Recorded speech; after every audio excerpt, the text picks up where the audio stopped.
This podcast explores the spiritual and metaphysical world through the experiences and opinions of the host and those interviewed, and therefore should not necessarily be seen as direct endorsement or personal advice to our listeners.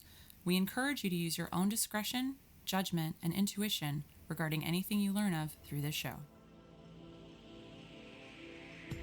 In this episode of Let's Get Metaphysical, we are talking about the misuse of power, specifically in spiritual, metaphysical, and otherwise supernatural communities. The reason we're doing this is because since the ending of our first season, we have become aware of several allegations of sexual abuse made against John of God, who was the topic of our first two episodes of this podcast.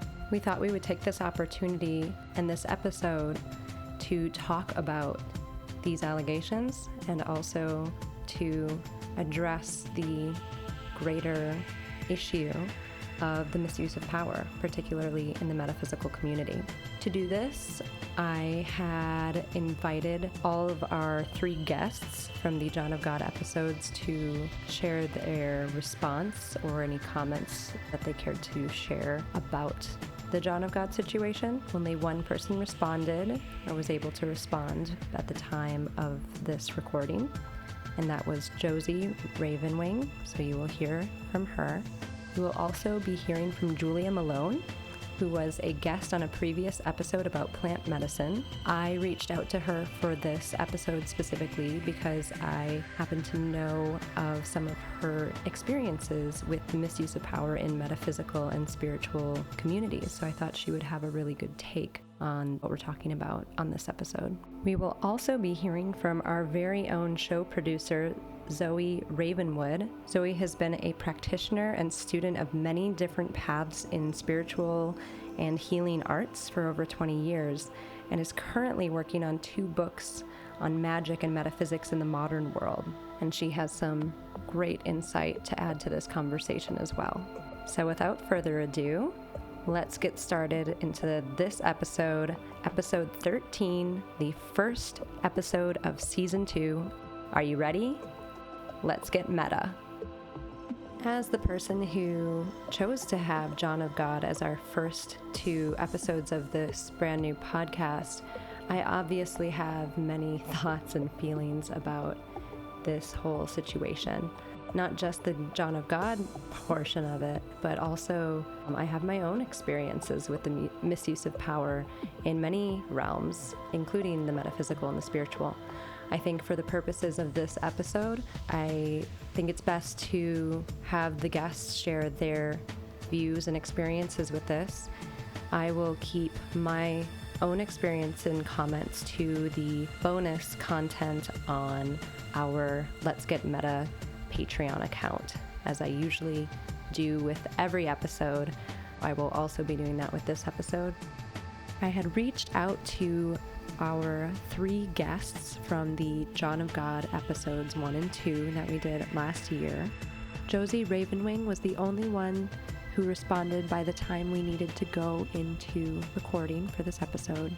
Here is her response. She entitled it Out of the Ashes. As I write this, it is the day before winter solstice, the time of the most prolonged dark before the return of more light on the planet here in the Northern Hemisphere. It feels most appropriate that it be so, particularly for those of us who have been to the Casa de Dom Ignacio in Brazil, and for those who are aware of the media coverage over the past 10 days concerning John of God, or João de Deus. This coverage was precipitated after a Brazilian talk show host who prior had mostly just interviewed comedians, and according to some, whose ratings were low at the time, decided to somehow solicit interviews with 12 women who had been to the casa, some of them multiple times, and who were now making allegations of sexual abuse by John of God. Since that time, many other allegations have been made. It was a great shock to me to start getting links to media articles about this and an increasing number of emails from people asking my perspective on it. I tried to respond to as many of them as I could, which in itself was quite an overwhelming task while trying to deal myself with my own reactions. One of the things I told people in my email responses was that during my 20 years of service as a CASA guide, I have taken 153 groups as of November 2018, totaling numbers close to 2,000 participants, and the majority of them women, and I had heard no such thing that had happened to any of them, or to me, or to anyone I knew during that period. Apparently, all such alleged events did not take place in the public healing areas, but rather in John's private quarters on the CASA grounds. And most of the women said they had experienced and believed in the healing work of the CASA, but were shocked by the behavior of John the man with them privately. Only once in 20 years has anyone in my groups been to his private office, at her request, and accompanied by me, due to a dire situation facing her and a desperate desire on her part to speak about it with John before my presenting the issues in the line to the entity, which is John of God Incorporated by one of the CASA healing spirit doctors. As it was so complicated, and as I was trying to help her find a way to condense the questions into something I'd actually have time to present to the entity, we did this. The woman did end up having an incredible healing on the issues, but she did also remain with John for a little while after I left to go sit in the current, and apparently he made a sexual overture to her during that brief time, which she rebuffed, and that was the end of it, as he made no further advances, and she went to sit in the current as well. Nonetheless, I regret that she had to deal with that, and wish it had been otherwise. If all or any of the allegations being made are true, the women have my compassion and prayers for healing, and my hope that all women, and men as well, who face abuse, will be increasingly empowered to be able to resist any such behaviors by anyone. That being said, since the reports of allegations came out, I have also been doing my best to remain in a place of non-judgment towards anyone involved in any way, including any who may have made false allegations towards John as well. My own spiritual training, much of which is based on the messages of the great spiritual masters, Jesus included, is judge not. Pray for your enemies, be they personal, community, national, or worldwide. Forgive 70 times 7. Neither do I condemn you. Who made me a judge of you? And to as continually as possible turn my own attention instead to God, to Source, to the inner divinity of my own being and that of all beings. Friends, as you yourself may have experienced, this is not always an easy thing to do, as the world mind and all of its collective belief systems is based on the belief of two powers, good and evil, rather than on the one. And in this particular situation, for someone like me, whose life has been so intertwined with the CASA and all of its healing activities for so long, it has taken me quite a bit of introspection and spiritual practice during this dark of winter to try to sort it all out and come back to center. So what follows is some of what has been coming to me in my contemplations on this matter. One of the most common questions I get when I am with my groups at the CASA is this: what will happen to the CASA when John passes on from this world? My response is always that no one knows. John was not trained for this work. It was something that opened up with him in his teens to be a type of medium for what has ended up being healings of all levels for millions of people. Given that he had no training, he has no way to train a successor. That does not mean that someone else with these abilities could not show up in Brazil or elsewhere in the world, but it doesn't mean that they would end up working at the CASA. In addition, I tell people my own guesstimate. It is that the CASA would remain open and continue to be a place of healing even without John there. What I base this response on is the fact that when he has been away in the past for reasons of travel or personal health issues, the CASA always remains open, with everything functioning as normal, except for the fact that he is not there in body when people go through the lines. Nor are there formal spiritual interventions. During those times of his past physical absence, people still went, and are going now, if they are at the CASA this week and last, through the appropriate lines, and then sat for a while in the blessings room, sat in current, had crystal bath sessions, went to the sacred waterfall of the CASA for spiritual cleansing. And these people continued to experience the presence of the numerous CASA entities and the healing, including spontaneous spiritual interventions or surgeries at the CASA, even in their own hotel rooms, as always. I have been at the CASA only a few times when John wasn't there, as usually when he is traveling to do healing events outside of Brazil, I am at those events overseeing the blessings room and spiritual interventions room. But when I have been at the CASA in his absence, it was truly wonderful.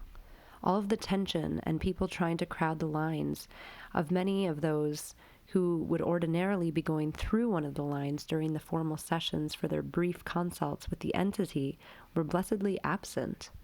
My faith in the CASA work has always been based on the entity's work, not on John the man. This has also been made apparent to me via the distance healing work of the entities by the many, many people who have requested it over the years when they have not been able to make a trip to the CASA. And so it is for all of the above reasons that I have felt that the CASA would remain open, at least for many years, as a place of healing for all who continued to go there. This is once again being confirmed in present time. Even though John has not been at the CASA for a week and has been in Brazilian federal custody since this past weekend pending investigation into the allegations, the CASA has remained open, and according to friends and acquaintances who have been there during this period, all is continuing as it always does.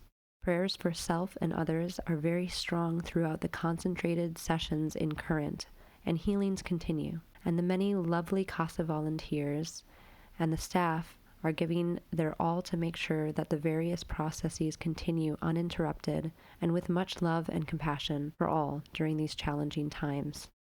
The next section is labeled Blessings in Disguise. Josie writes, "Perhaps all that is unfolding now at the CASA and elsewhere in the world is one of those very odd blessings in disguise that life on planet Earth presents us. What I mean by that is this.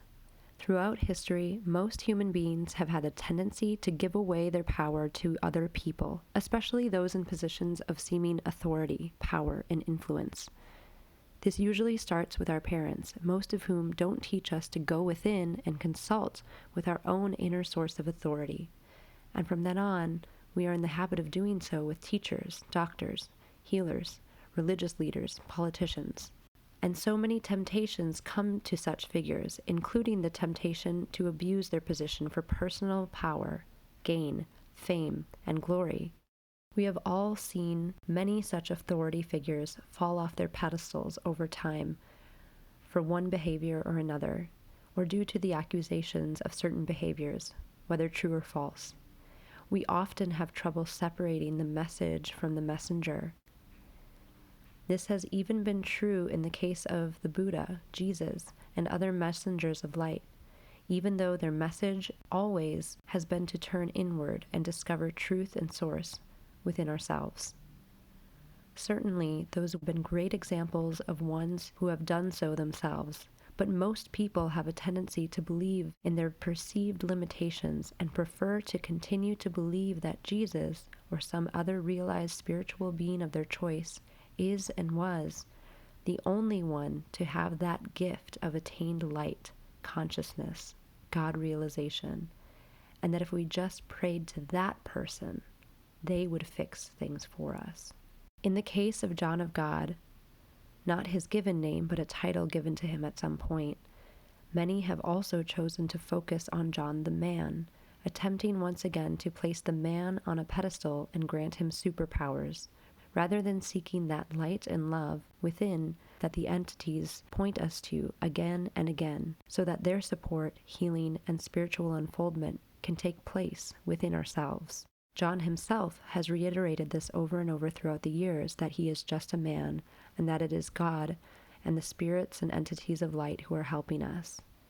And I myself have heard over and over, when going through one or another of the lines at the CASA, when John was incorporated by any one of these entities, that when people ask that incorporated entity what to do further to continue their healing process in the future, the response I've always heard is one or all of the following statements.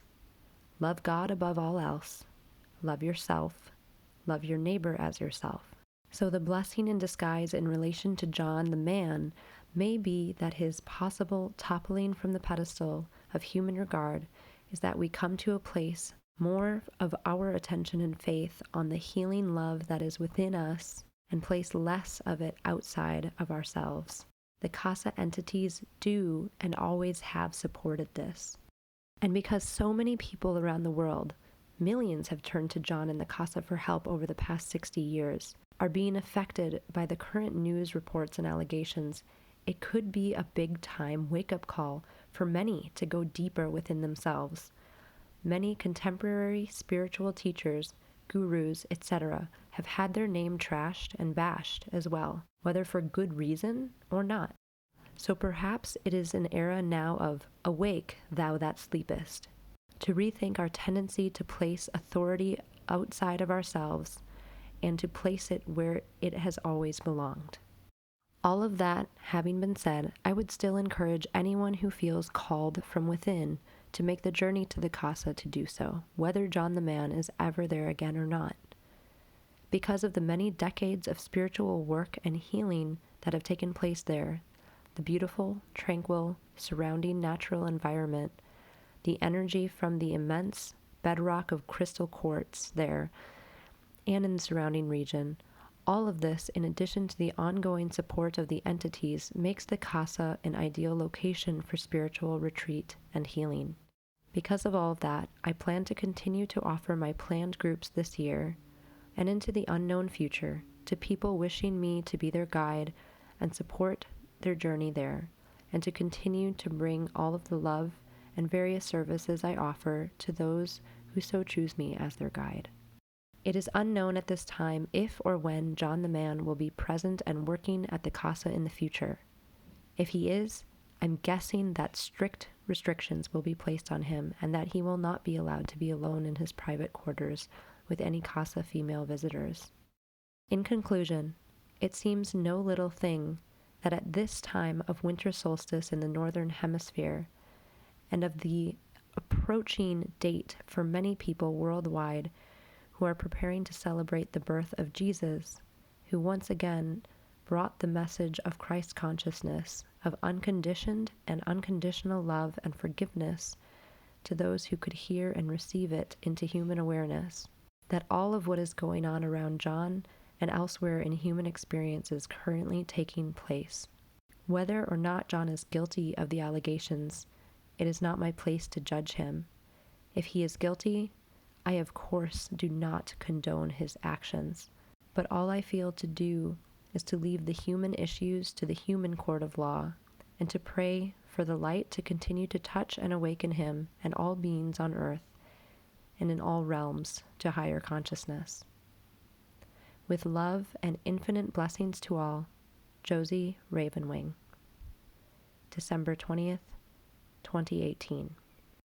I'm really grateful that Josie took the time to be so thoughtful in her response, and I'm glad that we were able to share that response with you on this episode.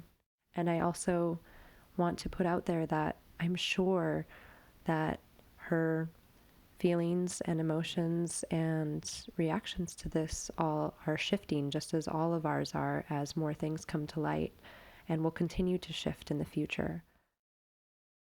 Now we're going to hear from Julia Malone about her thoughts that she wanted to share about the misuse of power in metaphysical and spiritual communities. We're talking about the misuse of power, particularly in metaphysical and spiritual arenas. Have you heard about the allegations of sexual abuse surrounding John of God right now? Yes, I have, actually. It's coming up at such an interesting time. We're at such an interesting time in history. It's not surprising me that this is coming up. It's something that's currently going on in many different parts of the world with spiritual leaders, teachers, mentors, coaches. It's something that I've experienced in my own personal history, and I see it coming up in some of the people around me. And it's something that's coming up to be cleared, as we've talked about before, and many people are aware of. There's this huge balancing of the masculine and the feminine, and bringing forward the healthy masculine and the healthy feminine, or the divine masculine and the divine feminine. And those, as they're coming forward and stepping forward into our reality with all that light, is bringing out all the darkness, all the shadowy side of the divine masculine and the divine feminine that's coming up to be cleared. So this makes sense as we're entering this new paradigm. Mm-hmm. Do you want to tell us at all about your experience with the misuse of power in these areas, in these spiritual and metaphysical areas? Yeah, absolutely. So on my personal path, I've had several encounters with different teachers of mine where there was a misuse of power, both in men, or have any of them been women? Both. In my case, most of my teachers have been males, so I saw a lot of that coming up, but I saw it both with some of my female-bodied teachers as well. So I've seen it on both sides. Okay. Yeah. So for me, after 30 odd years of experiencing this over and over and over again, there was a lot for me that it was pointing. I was looking at, gosh, we live in such a messed up world. These were the kind of thoughts that I was having, and like, look at the abuse of power, and what it eventually, when I realized there was nothing that I could do about controlling people outside of myself, I only had to look to myself to try and to resolve the situations that I was finding myself in. Like, why, rather than why are these situations happening to me, I started to take an approach of thinking about, like, why is this happening for me? What can I do about it? I can't control other people. So what is there inside of me that I can look at and heal so that I can stop having these kind of experiences in my life? Somehow there was something resonating in my cells that was attracting these different situations. And I'm not saying that it was my fault, or, I'm not implying that, people are calling this into their field consciously, or in my case, I didn't know that I was calling this in. This wasn't something that was conscious. And then through my own investigation of my own, self-exploration, I started to realize the unhealthy male aspects inside of me. So I could identify them in my own being. And then I could also look and trace them back to different examples that I had through my own family or ancestors. And there's a cellular programming or cellular memory that exists, and it's in our cells, and we need to clear that. This about me as I look at everything, like everything's a mirror. So I'm like, okay, what is this showing me that's coming up to be cleared? So I've been doing that work myself, and it's really interesting because it's completely shifted my reality. I don't know if that's helpful at all. That's definitely helpful. I think it's a really useful perspective to have, and one that I think is important to bring up in the context of talking about this, what we might have within us that we need to shift or look at closer, as to especially somebody like you who it sounds like has attracted a situation like that multiple times and not just one time.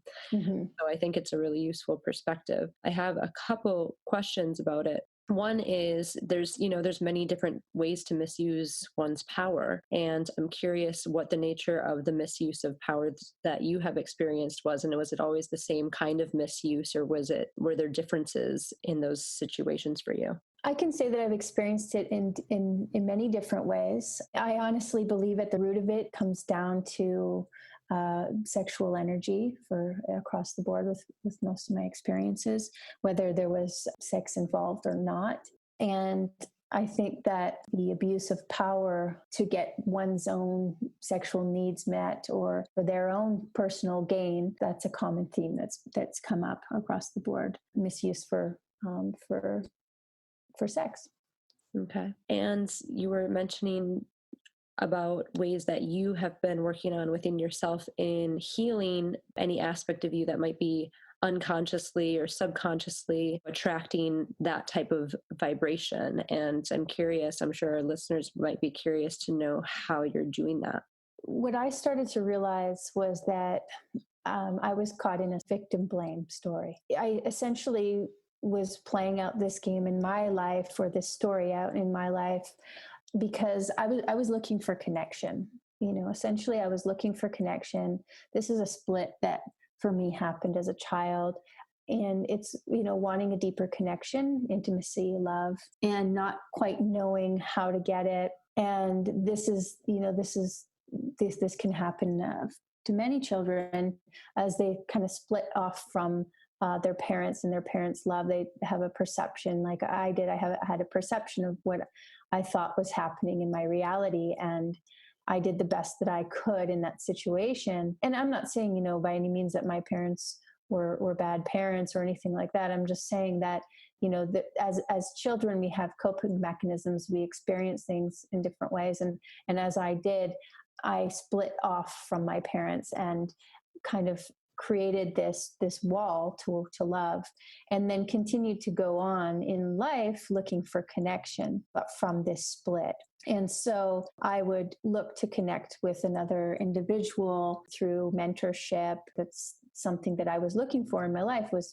a mentor, coach, teacher, somebody to show me, what I needed to know about living in this world and to learn from or learn a skill from. And that soon for me, it was an opening through that split that would connect through to the split of somebody else who is in a teaching role, who had a similar split in them, I'd say, where they split from their love of their parents, and didn't know how to quite love themselves. And as for what happened to me is I didn't quite know how to love myself, and I was looking for it outside of myself.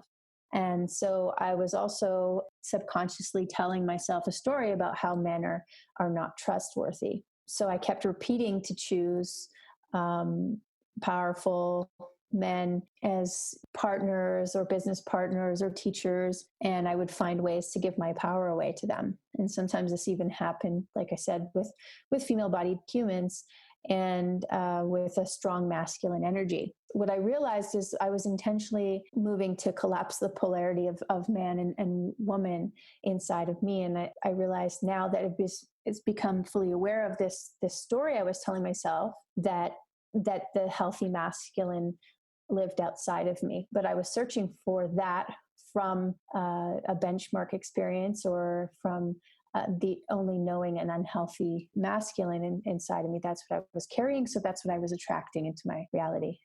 Are you following me? Does this make sense? Yeah, I'm just curious about how you've been healing it within yourself. First of all, it was realization. It was awareness that I needed to tap into the healthy masculine aspect inside of myself. So how did I do that? Well, first it became realizing that I have everything that I need inside of me. I have the divine masculine and the divine feminine all inside of me. I have spirit, masculine and feminine, and I don't need to go out looking for it anywhere else out there. It's all inside of me. When I made that realization and that commitment to get to know the healthy male aspect of myself and the healthy female aspect of myself, and working on connecting with that and bringing to light the unhealthy shadow aspects of my divine masculine and divine feminine into the light in order to transmute them. That was essentially how I did that. And so that took place through doing a lot of journal work, meditation, really slowing down and really becoming aware of myself and my patterns, and studying myself, studying my life, and really looking at things and how they've played out in my life, and looking for patterns. And that's been the journey of self-discoveries, and really being brutally honest with myself about the choices I was making and why I was making them, and getting to the core essence of my own intentions. What intentions was I acting from? And bringing those to light, because I wasn't always acting from, a conscious place, and really starting to ask myself, well, why am I doing this? And then that led me to finding out the different beliefs that I was carrying within inside of myself, and healing them, and choosing to create a deeper connection with myself and the healthy aspects of myself. Great. Thank you for sharing. Mm-hmm.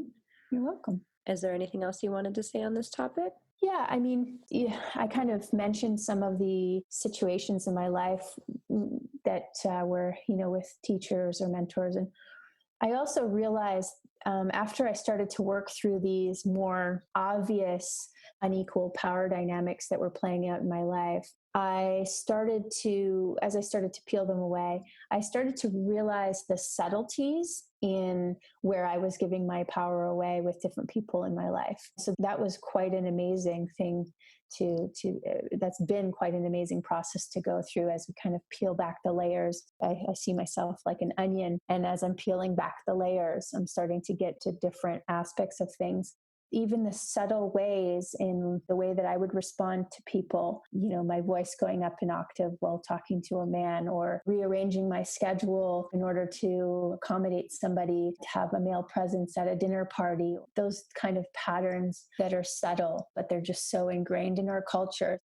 Different listeners that might be online right now or listening to this, where they don't have an extreme situation where, they've been abused, or where they've been in a situation where they've had an inappropriate, intimate connection, or that felt inappropriate to them, or they may not have anything like that. But it all comes down to the very subtle nuances in the energy and the exchange that we have with people and between people. In order to put a stop to this misuse of power, I really feel that it comes down to personal responsibility of deep presence, of really becoming really present in our life, and making a decision to be present with our children and present with other adults, and really clear these situations, take back our power, stand in our truth, and stop subtly giving our power away in these situations over and over. And we're repeating this pattern where we're continually perpetuating this.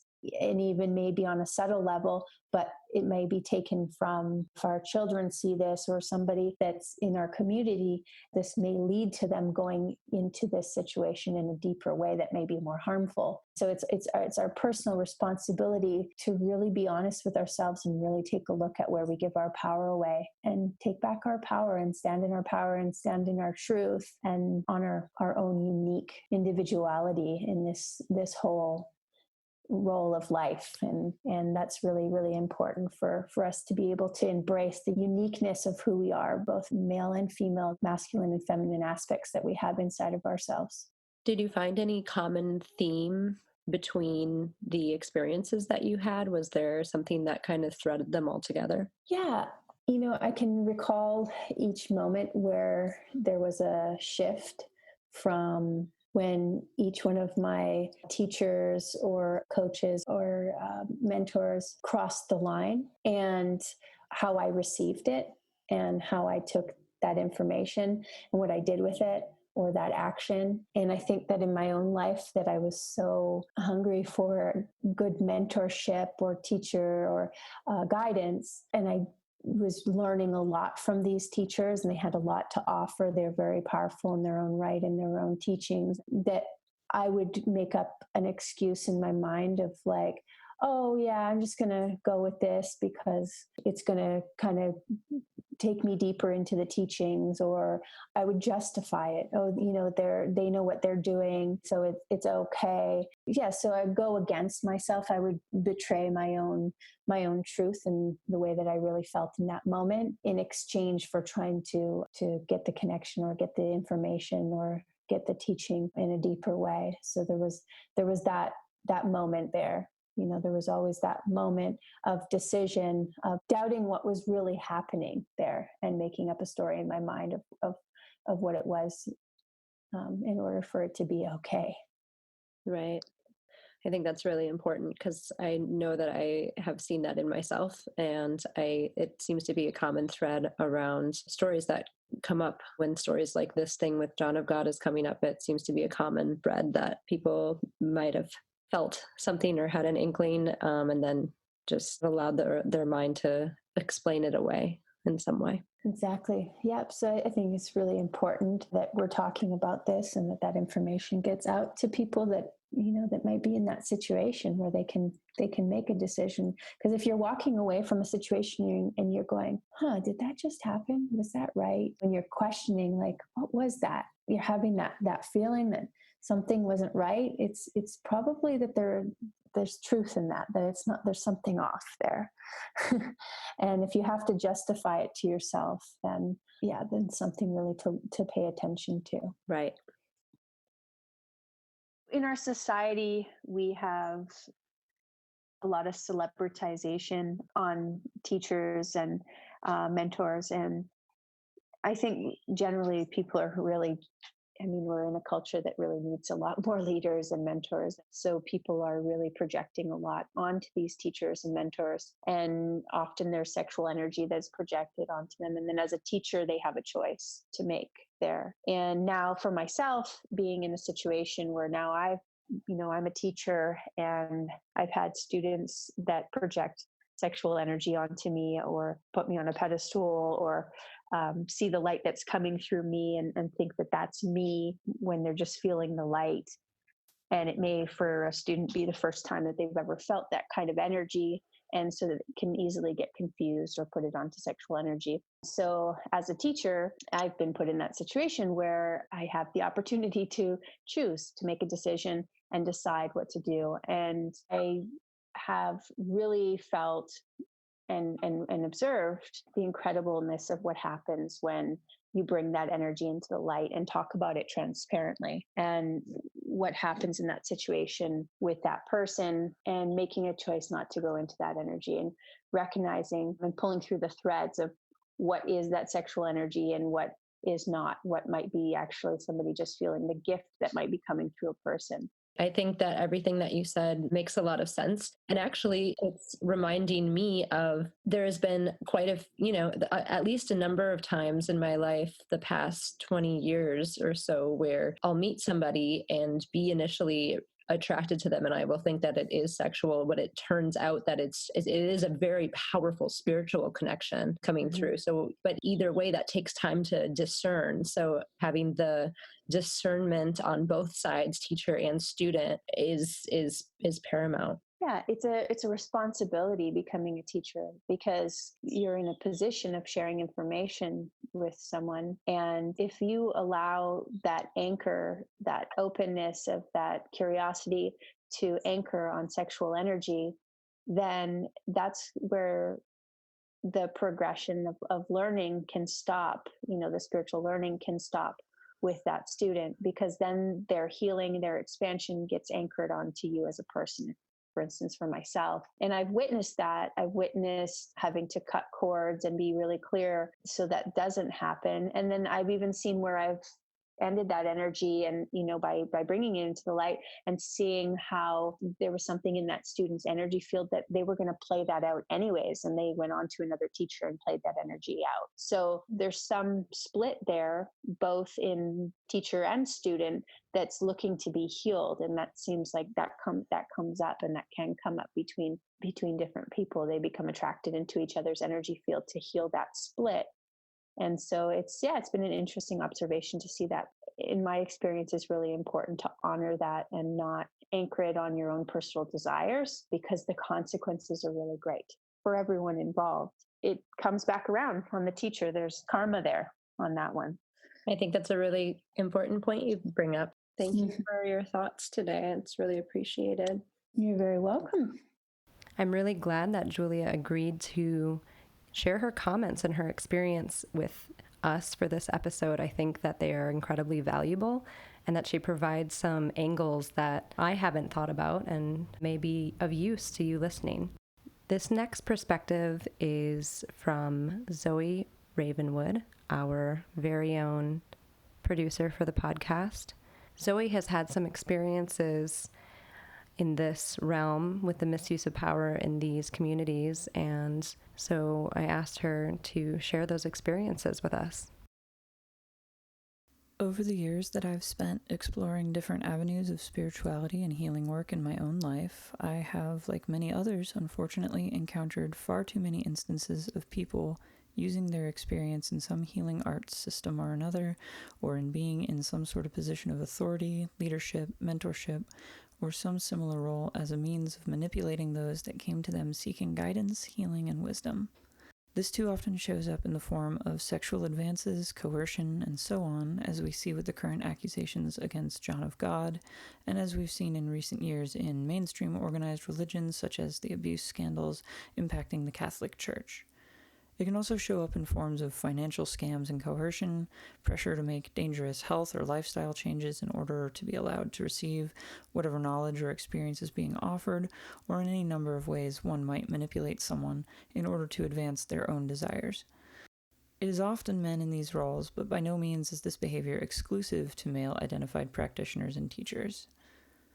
From the walking stereotypes that are the men that you see at festivals saying they're energy healers of some sort as an excuse to touch women's bodies, all the way up to well-respected and admired leaders of large organizations, we see over and over the use of being an access point to the spiritual as means of elevating one person over someone else in a manner that too easily leads to misconduct of one form or another. I think Julia spoke well in the previous sections about the need for people to find their own power rather than give it to others.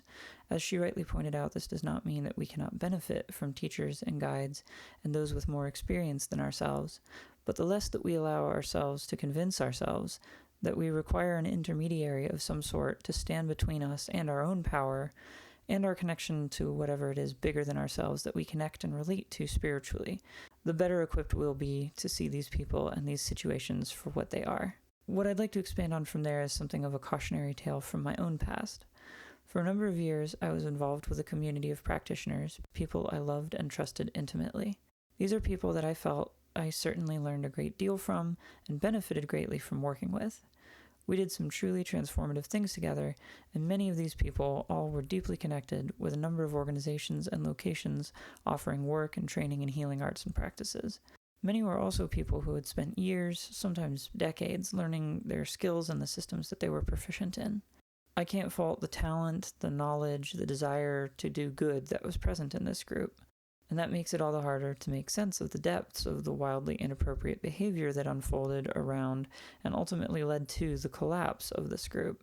I don't want to get into too long of a story here, so I'll keep it simple with saying that I suspect that most people involved likely had good intentions in this situation.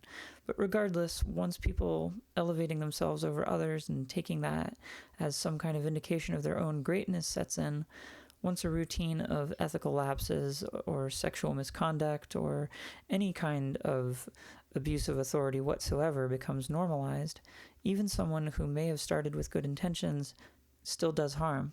In the wake of things falling apart, lives were derailed, long-standing personal and professional relationships were destroyed, and a lot of good people came away damaged in some form or another, myself included, when they'd come into this in the first place seeking healing, guidance, or personal growth. One of the worst ways that this impacted me, when suddenly seeing all of this harm and all of these flaws in people that I looked up to, these people that had taught me some really useful things, was that for some time this whole situation really put me off some significant parts of my own spiritual life and work. I felt like something had been stolen from me for a long time. I walled myself off from a lot of things that had become profoundly significant to me, out of a feeling like the well had been poisoned and that maybe there was just no good there ever in the first place. And maybe my whole exploration of spirituality had been pointless and that it was all nonsense because I just kept seeing so many people who themselves needed healing and change in their lives put themselves into positions to cause harm to other people and to fail to make responsible and ethical choices. While I carried on with my personal and spiritual life and work in some forms, years later now, I regret how long it took me to really re-engage with certain aspects of my spiritual practices. There are some things I rightly left behind that no longer worked for me or were too closely tied to problematic people or situations from that time in my life. But if there's anything you take from my comments, I hope it's the following. Trust your judgment. Cultivate discernment. If it looks sketchy, it's probably sketchy. Maintaining an open mind and striving not to judge others are admirable aspirations for us all to follow. There is a time and a place for looking at something and saying, nope, no matter how much I like this one aspect of this thing, this other thing is a big problem. And extremely importantly, if you are someone who has been hurt somehow by a person misusing some form of spiritual authority, or if you ever find yourself in that situation, I encourage you to try your best to not let them ruin a thing that you find beautiful, useful, or meaningful. I really wish that I'd done a better job of holding people accountable and moving forward in my own life without also throwing away a lot of things that were still meaningful and significant to me in the process, regardless of any connection to those people that had wronged me and others. Many of those things were important to me before those people came into my life, and many of the things that those people had taught me were in fact still useful and valuable in some form or another in my life, despite the fact that it had come from people who I felt I could no longer trust. In the end, I came away from all of this feeling like letting people ruin these things for me for such a long time was just another way in which I ultimately gave up my power and my agency to someone else. And I truly hope you don't ever find yourself feeling that way. One of the greatest takeaways for me with all of this was how easy it is to convince oneself that problematic things are not exactly what they look like, even if you think of yourself as a perceptive and intelligent person. Humans seem to be predisposed to think in stories and in narratives that try to explain things in ways that most make sense and most give us what we want from a situation. And no one is entirely immune from that.